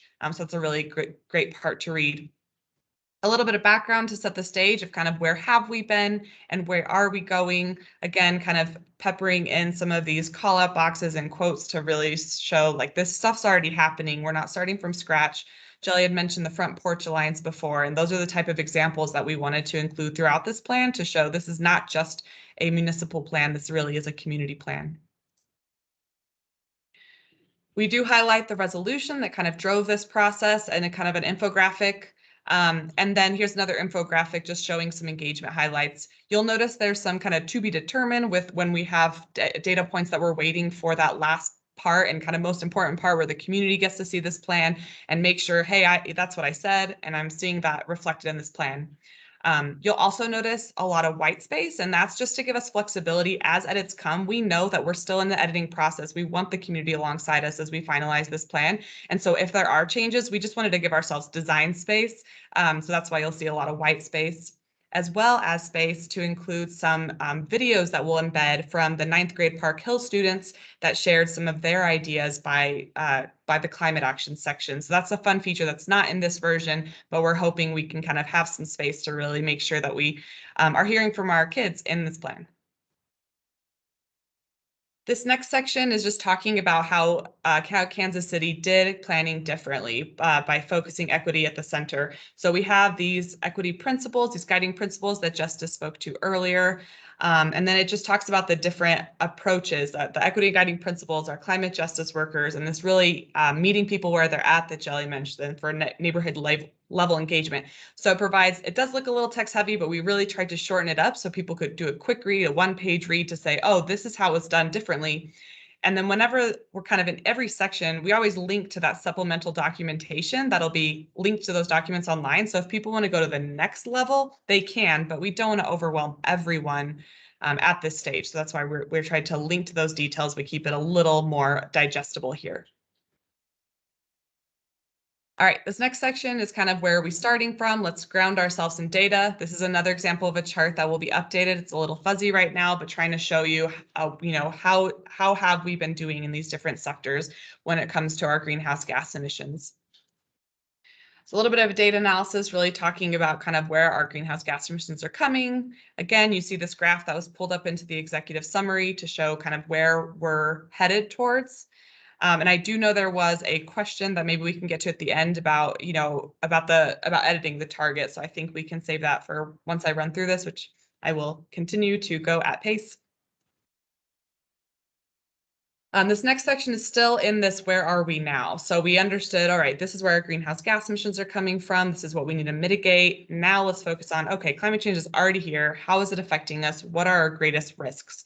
So we can kind of see with some infographics that show this is what our hazards are, and these are some additional climate risks that fall out of them. So again, trying to bring in quotes, infographics to try to make it this really kind of complex subject that people are feeling every day a little bit more digestible.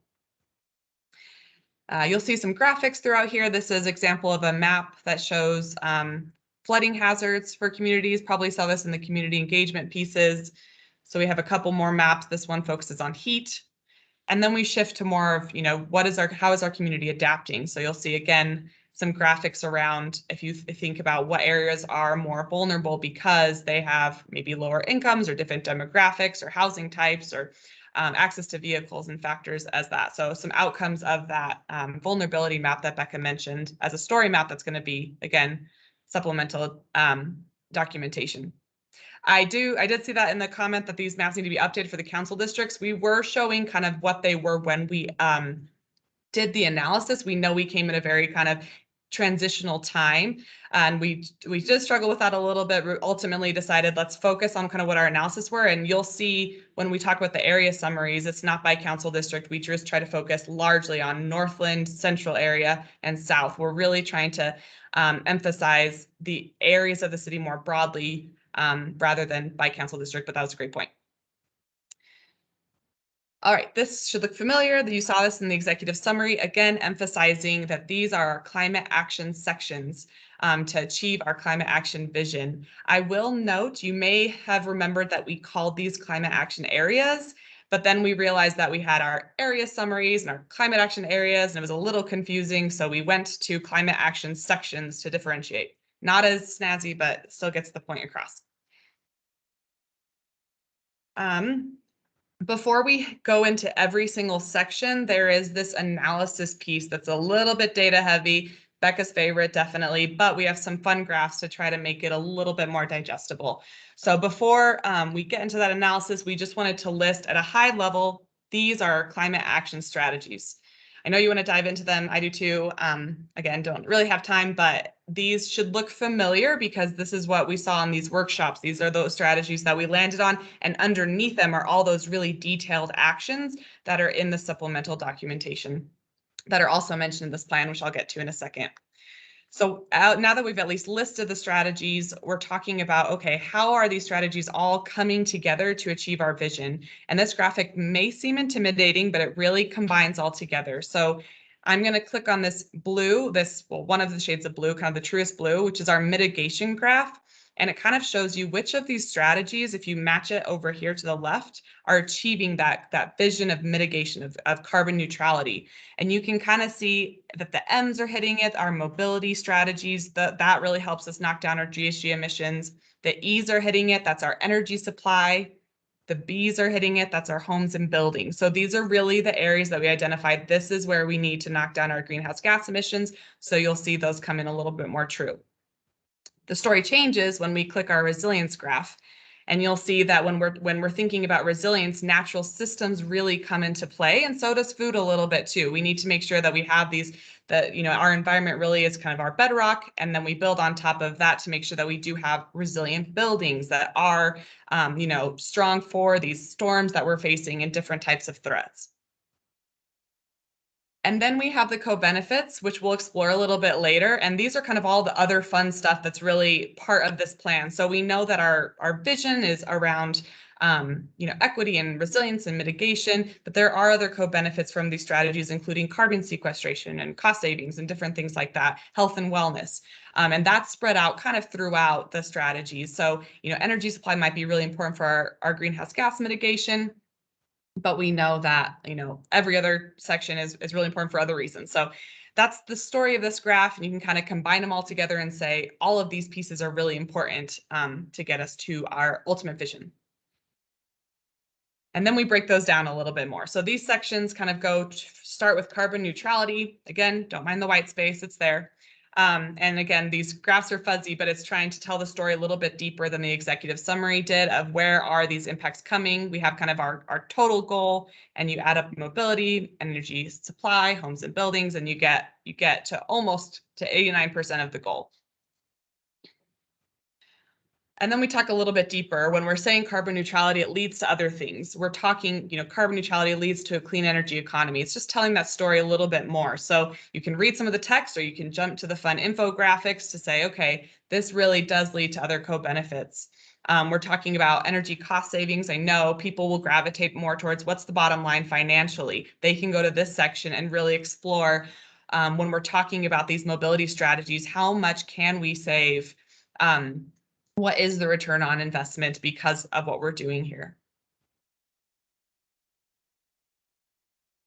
And then the last part of that carbon neutrality story is, what is the cost of not achieving? Kind of the social cost of carbon. We wanted to bring that in as well to really say, if we don't do these things, these hazards really will cost quite a lot, in the millions. And so it tells that story a little bit before we move on to climate resiliency.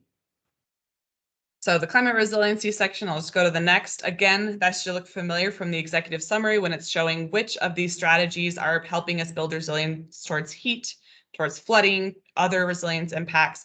And then it links to our risk and vulnerability if people want to go that next step deeper. If they're asking, what are those other climate change impacts? They can read a little bit in the introduction, or they can go to the supplemental documentation. Choose your own adventure. I mentioned these community co-benefits, economic recovery, carbon sequestration, health and wellness, and environmental justice. So that's kind of what we're talking about when we say co-benefits. You can read a little bit more, and you can also say, when you're in these sections, I'll just read this for example, in the health and wellness, strategies contributing to physical, mental, and spiritual health and wellness are found in the mobility, homes and buildings, natural systems, and food sections. So kind of saying like, oh, if I'm really interested in telling the story of health equity and how that interacts with climate, those are the sections I need to visit first. And finally, and most importantly, when we're talking about how these are all achieving our vision, we wanted to bring up this our equitable future, and it's kind of an introduction of what's coming next. So you'll see this little fun icon, and that's in every section to say this is what Kansas City's climate or equitable future looks like based on the stories that we've heard and the conversations that we've had.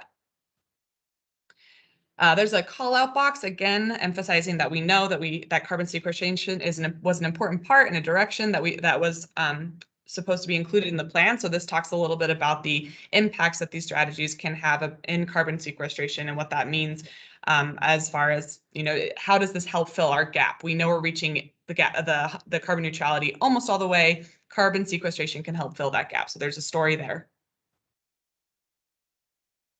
All right, saving white space, just to watch your backs before we head into our guide to reading the climate action section. So this is the little, you know, how to read before you jump into every section, and then you can hop to your favorite section. So we have our 6 climate action sections. We talked that there's going to be an equitable future commitment in each. And then for strategies, it shows how these strategies are achieving, again, that carbon neutrality, greenhouse gas emissions reduction, our resilience, and our co-benefits. So it's just an explanation of this is what this is and how it appears in the plan. You'll see for every strategy that does contribute towards carbon reduction, you'll see a percentage of how much it does. You'll see, does it have a resiliency benefit? Yes or no? And then you'll see these co-benefit icons with the legend below to say, okay, it doesn't, you know, knock down GHG emissions, but it's really important for environmental justice and health and wellness. And then finally, in every section, there are short-term actions. So kind of building on that, we want this plan to be actionable. There was a lot of amazing ideas that came out of those workshops and conversations. So what we did was we said, all right, let's focus on the next couple of years and really nail down what that looks like for short-term and near-term. And then we'll have a template for once we achieve those actions to then develop the next set of actions. So we really want to make sure that we can start out of this plan implementation strong by focusing on the short term, and then we can move to the next set of actions. I'm going to walk through one section just to give you an idea of it, then I'm going to skip past all the other sections. So the mobility, every section starts with an overview just to describe what we're talking about. It lists the strategies and it has the Our Equitable Future commitment at the bottom. And then you'll see a spread of just where we stand. So some fun stats, some fun, oh, and I do see Lara's comment, the medium term and long term actions are still in the implementation plan. We did not lose any of those. Just wanted to, yes, doubly emphasize that. Nothing was lost. These were just built out more. So the where we stand just tells, you know, highlights some efforts that are happening in the community, like Bike Walk KC, KC Streetcars, Smart Moves, different things like that, as well as some data points. And then it moves to what is our plan. So we'll have kind of, again, if you want to learn even more how this is going to happen, link to the supplement documentation, but then we'll build out every strategy with a description, strategy impacts with this legend that we talked through a little bit earlier. So this reducing VMT, vehicle miles traveled, that'll help reduce our greenhouse gas emissions by 2040, 5 to 10%. It has a resilience benefit. It's also good for health and wellness. And then we list out our short-term actions where we say immediate, either like it's already happening, we just want to keep building it, or our next step really is these actions right here where there's a description of, or the action title, a description. And then again, if you want to learn more, you would need to go to that supplemental documentation, because we're trying to keep this plan short, even though it ended up quite long. It just is inevitable with all the great stuff that we wanted to include. That structure is repeated for every other strategy. You'll see at the bottom a little bit of a guidance of kind of where we are in our climate action sections. But like I said, I'm going to hop through all of our climate action sections and get to the last parts to orient you. Where are we at? I think I hopped a little too far.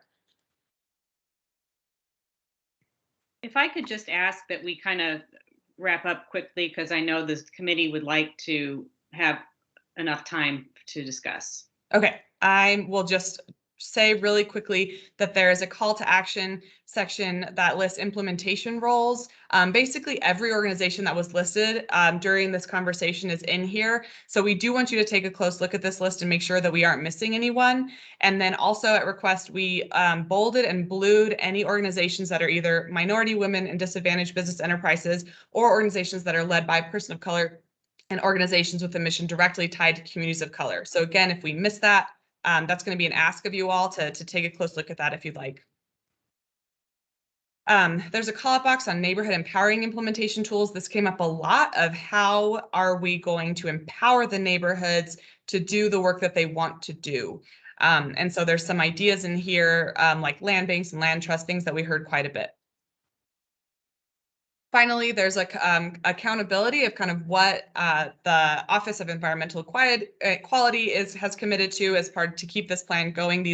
They look small, but they're really important bullets. I encourage you to take a close look at that. Another call-up box on just different ways we can implement. It's following that previous page. Glossary, we'll have a works cited page, cite references. And then the last thing I wanted to highlight is these area summaries. These are sort of mini plans so that every neighborhood or area can take their plan, say, I'm in, central Kansas City. Let's hop over to that. And what we did was we kind of just described this is how we engage the central community. Here are their top risks. And here are the strategies that we heard were important to them. So if they were mentioned in these workshops, they're in here with the actions that were important. And then these call out boxes show specifically, this is what we heard. This action needs to specifically be implemented here or there because we heard that in the community. Okay, I apologize, tried to rush through. It is a lot, but we would love to answer any clarifying questions and just listen to your discussion as well. And with that, I will maybe stop sharing my screen, but I will happily share my screen if someone wants me to go to a certain section of the plan. Yeah, and just before we get started, I wanted to ask Andy what any option is to extend the time we have today, since we have less than 20 minutes left in the scheduled meeting for all of our comments. You mean to extend the meeting today? Yeah. Let's see. Rachel, how long can you stay on? I'm sorry, Robin. That's not an option for me today. Yeah, unfortunately, the meeting, I'm not sure if, Rachel, did you start the meeting from your invite? I did. Okay. So yeah, I'm not sure if we can transfer that to somebody else through Teams. All right.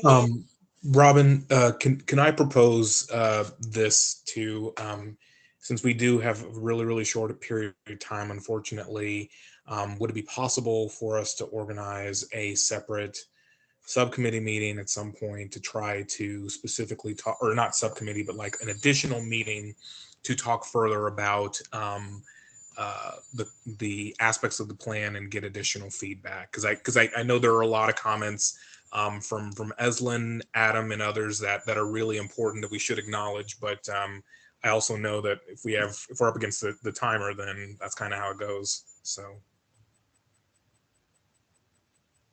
I would be open to that. Do you want to? I would just chime in and say our intent for today was to answer any questions and kind of get you guys familiar and make sure we're on the same page as far as what's needed here. And then, we do plan on at least giving you guys the week. And if we need to extend that, that's fine, to kind of compile your thoughts, because we don't expect everyone to have all of their comments today since you just got it Friday. I think that several of the committee members, though, would like to be able to discuss, not just submit our comments in an email, but actually discuss and try to get on the same page and actually put some of our recommendations into a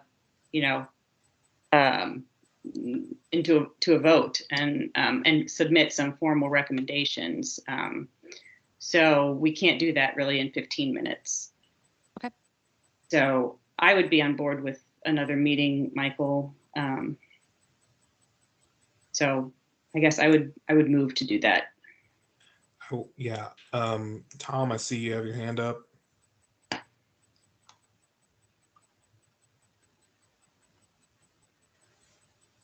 Tom, are you there? Sorry, guys. Pardon me. No problem. I was going to suggest that we maybe have that meeting, or ask whether it would be helpful to have that meeting after we get the supplemental documentation that was referenced earlier. To me, I think that documentation may fill in a lot of questions that I have and maybe others would have as well. I think that's a good suggestion, but that depends on the timeline, I guess. Right. Yeah, I mean, Andy, correct me if you guys have anything scheduled, but I think we're pretty flexible on kind of when this goes to public comment. So if it's easier for you guys, we can send over all that supplemental documentation next week and you can go through all of it together, if that's more conducive. Yeah, I'm fine with it. I mean, I want to give the committee as much time as they need to, go through the documents, submit their comments before we go any further with it. Okay. So Robin, however you want to, schedule additional meetings, let me know.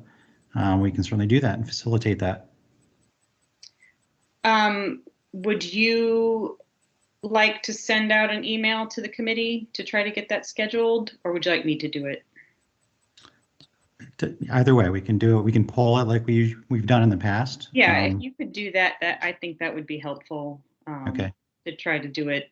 Becca, is there, what's the earliest you could have that material to us, did you say? We were planning on having it completed next week.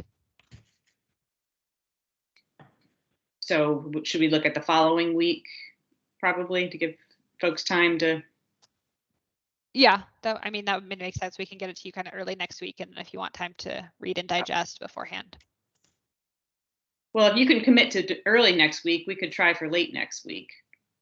Yeah, I was planning on hopefully sending everything Monday. Okay, so Andy, I don't want to take up too much more time talking about this, but if you could help us by polling everyone for maybe next Thursday or Friday, give everybody a couple days. We'll see if that works for everybody.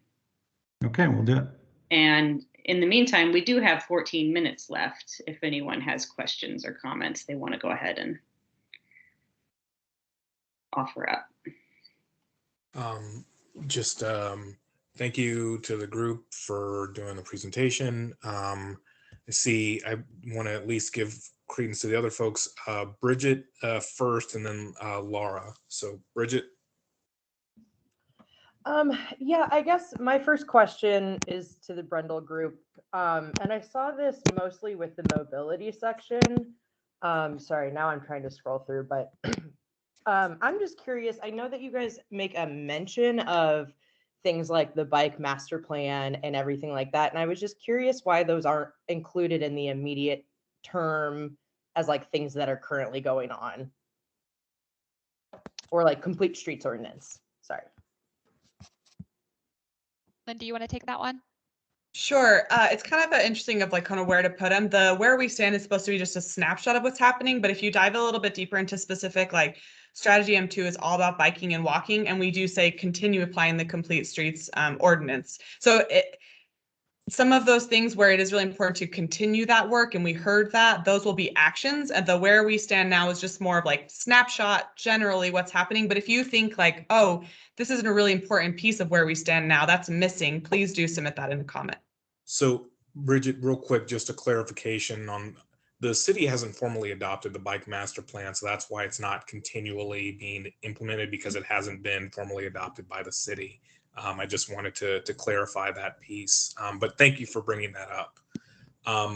Laura, did you have I see you had your hand up.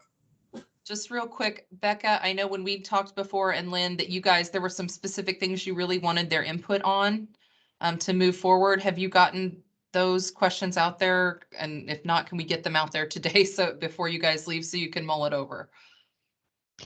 Yeah, so those were included in the transmittal email when we sent the documentation over. Okay. But main kind of key things are, do you like the interactive features, and should we continue making those? And then also kind of what Lynn highlighted with making sure we didn't forget anyone, and highlighting those organizations that are focused on communities of color. And Lynn, is there another one that I'm forgetting? We are planning on doing a survey and banging the table to name the plan. So if you want to put some thought into that, if you have some strong opinions on what this plan is called, right now we do have it drafted as what you the CPRP. But that's just something we'd happy to take your feedback. But I think, Becca, you've hit the important parts that we need decisions on to move forward.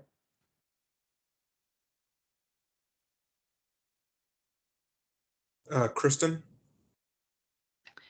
Thank you. I was impressed and have been discussing with Robin Peak by looking at the Ann Arbor Climate Action Plan. And I'm not sure if Brendel Group did that plan or not. Did you guys do it? No.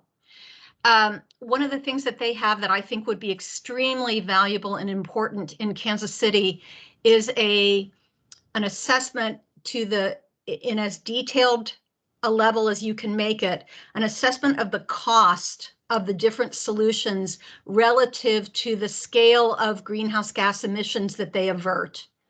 So like cost of the action to the tonnage of greenhouse gas emissions that are averted.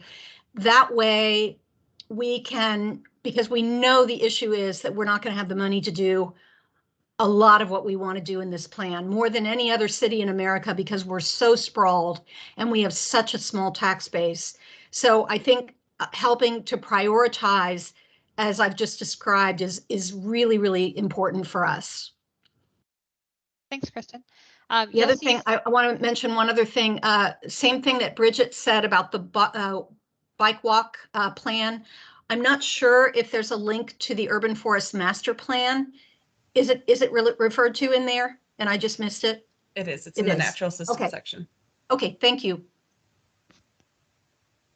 So Kristen, you'll see the financial analysis portion mostly in that implementation plan. There's some of it in the mitigation analysis as well.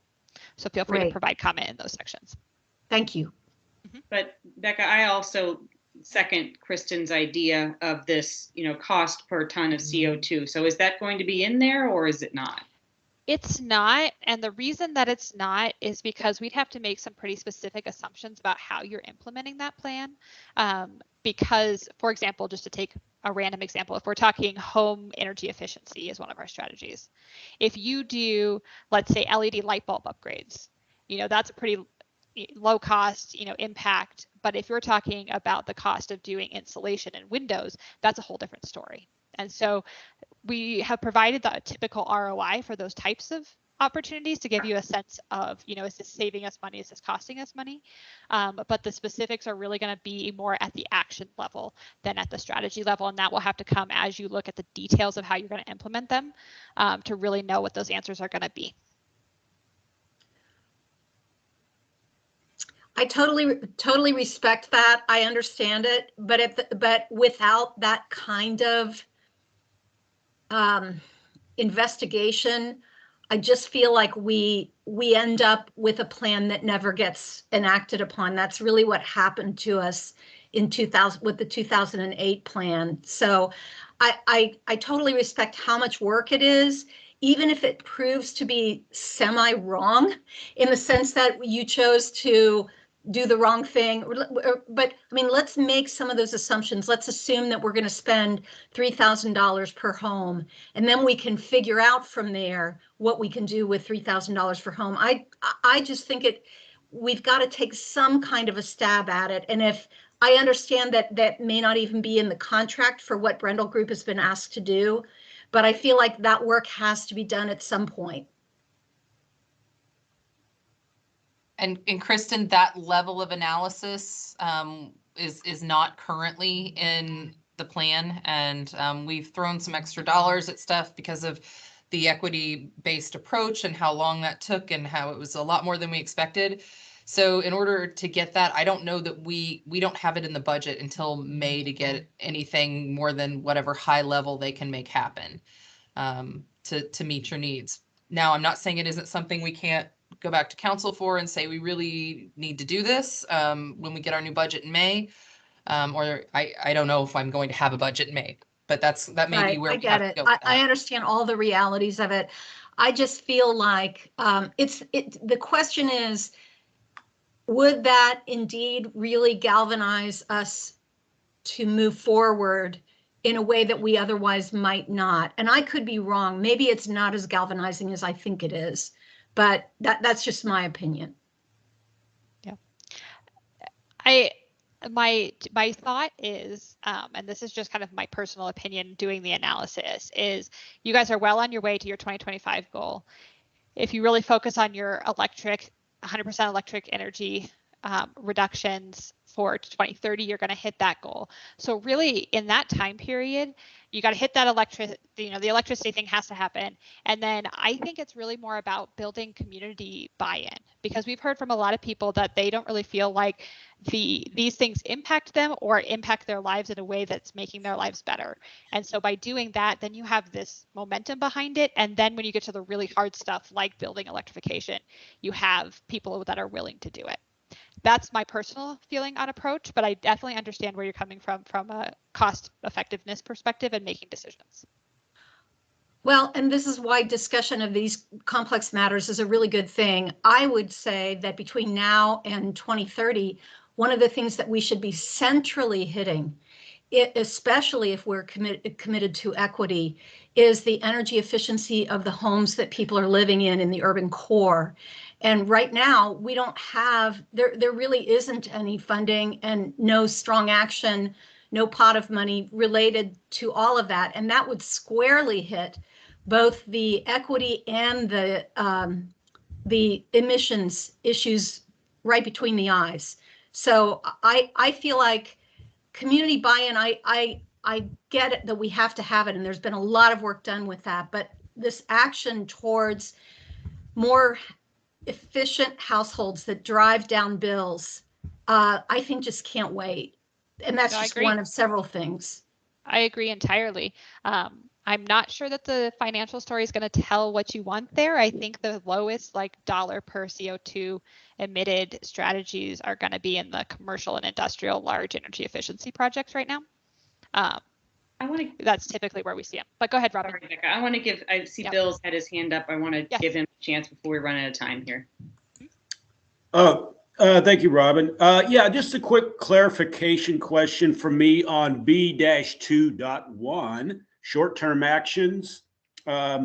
Promote financing for energy efficiency improvements. The promote, is that would educate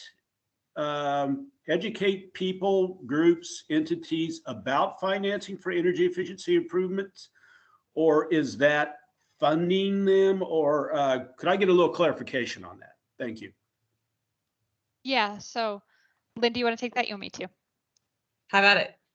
Okay, that was generally helping make people aware of the resources that are available to them and helping leverage those to complete projects.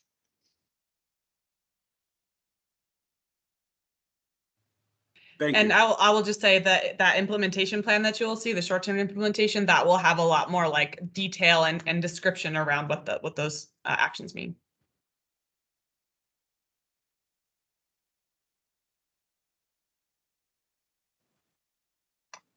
Anything else, Bill?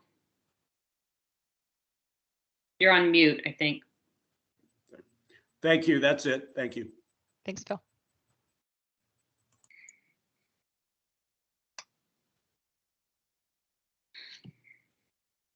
Well, with 2 minutes left, I had several comments, and I think others did too, but I'm not sure if we have time to start a new topic. But I do say I have concerns about the renewable natural gas specifically being included in this plan. I don't think it's something that the city should be endorsing.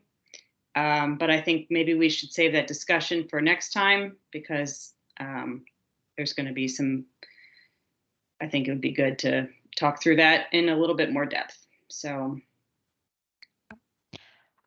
I will say from a community perspective, that was one that was definitely the most kind of polarizing.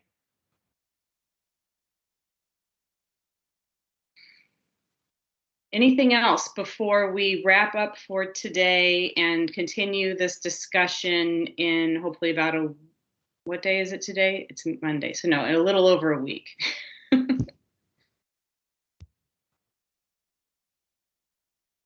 Okay. Well, Becca and Lynn, thank you so much, and Jelly and Justice for everything you've done putting this together, and we look forward to discussing this in more depth at our next special meeting. And so we'll be posting that up on the city website, I assume, Andy, and making it known for people to attend, like this one. Absolutely, it's a public meeting. Mm-hmm. So yeah, and one last.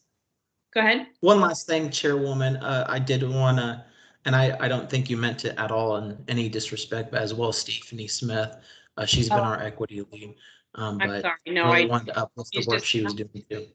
No, you're fine. I see her on the screen, so I'm sorry. I did not mean to leave her off. Thank you, Justice. that. So, all right. Well, with that. And no disrespect taken, Robin. Thank you. Okay. All right, good. We appreciate everything you've done too. We really do. So I will close or move to adjourn the meeting then. Do I have a second? Bill, a second. All right. With that, the meeting is adjourned for today, and watch the city website for more information about our next meeting. Thank you. Thank you. Take care, everybody. Thanks, y'all.